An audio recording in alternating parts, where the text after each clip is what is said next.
Hi! Ako si Atty. Shai At ako po si Dr. Dex Makalintal at ito po ang Kalusugan. at Karapatan. At ayun na nga, dahil nga ito po ang ating kauna-unahang episode, magpapakilala muna po kami. Ako po ulit si Dr. Dex Makalintal. Basically, isa po akong doktor. At si Atty. Shai, syempre, basically, isa siyang abogado.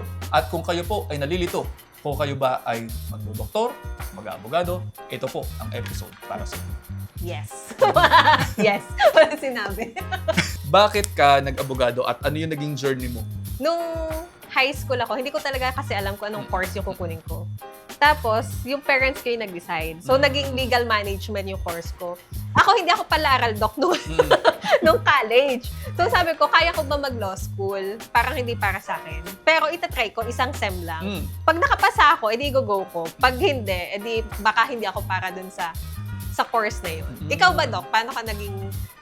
Doktor. Oo, doktor. Basically kasi, pagpasok ko ng UP, hindi ko alam kung anong gagawin ko.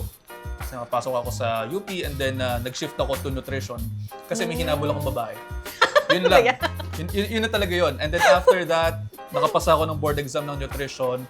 Tapos sabi ko, okay na ako dito. Noon, tinanong ako ng dad ko, paano yung medicine mo?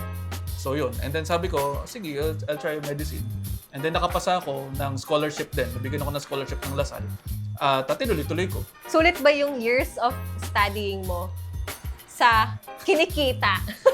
Sa kinikita. Well, ang mga doktor kasi, sa katotohanan ng bagay, kami ay no work, no pay. At kinakailangan matandaan din yun ng mga nanonood sa atin. Kasi kung pera po ang gusto ninyo, nasa sa inyo po mga kamay kung paano kayo kikita ng pera talaga. Yun. Ako, attorney, magtatanong ako. Kasi may mga kilala ko talagang abogado. Well-off. No, naging well-off talaga sila. Sino yan? Yung mga Sino kilala ko. sila? Yung mga bitin ka. Yung full version nito, nasa page ko.